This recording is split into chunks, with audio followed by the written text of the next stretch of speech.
పైరసీలో number one అని చెప్పుకునేటువంటి ఈ రవిని పోలీసులు అరెస్ట్ చేశారు. ఇతను చేసిన పనికి సినిమా పరిశ్రమ దాదాపు దెబ్బతిందని చెప్పండి. సినిమా ఇండస్ట్రీకి హీరో ప్రొడ్యూసర్.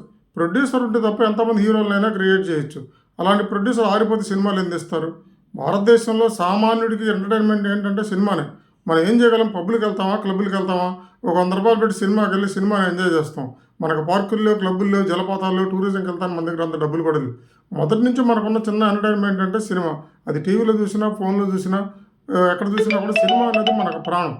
అలాంటి దాన్ని ప్రైవసీ చేయడంలో ఏం జరుగుతుందంటే నెంబర్ ఆఫ్ ప్రొడ్యూసర్స్ తగ్గిపోతారు.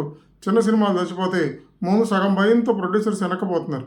ఏది ఏమైనా 100 కోట్లు తిన్న రాబందు గాలివాన చచ్చిపోయినట్టుగా అతను చిన్న మిస్టేక్ వల్ల పోలీసులకి దొరికిపోయాడు. ఒక రకంగా ఊపిరి పీల్చుకున్నారని చెప్పొచ్చు ప్రొడ్యూసర్స్. ఎవడైనా సరే 100 కిలోమీటర్ల వేగంతో ట్రాఫిక్లో దూసుకొని వెళ్తూ ఉంటాడు. 99 సార్లు దూసుకెళ్ళినా 100వ సారైనా ఎక్కడో ఒకచోట యాక్సిడెంట్ అనేది డెఫినెట్గా అయ్యిద్ది. అట్లాగే ఇలాంటి తప్పులు చేసేవాళ్ళు ఎక్కడో చోట మిస్టేక్ చేస్తారు. ఓవర్ కాన్ఫిడెన్స్లో ఏదో ఒకటి చేస్తారు. లేకపోతే పక్కనోడే ఎవడో ఒకడో వీడికి అయినోడు ఎవడో మిస్టేక్ చేసేవాడు ప్రతివాడితో అలాగే ప్రవర్తిస్తాడు. కాబట్టి ఏదో రకంగా దొరికిపోతారు. పోలీసులకు ఛాలెంజ్ చేసి ఊరుకుంటారండి. వాడి ఏమైనా కన్ను పెట్టి అద్భుతంగా ప్రతిభను కనబరిచి వాడిని పట్టుకున్నారు. ఇది నిజంగా పరిశ్రమకు చాలా మంచిది.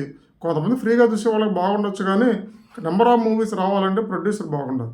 ఇలాంటి అరెస్టులు చాలా ముఖ్యం. ఏదైనా తప్పు చేసే వాళ్ళకి శిక్ష పడటానికి న్యాయం, అంతే తప్ప ఆర్థికంగా దెబ్బతినే వాళ్ళకి చాలా బాధ అనిపించింది. This is great arrest.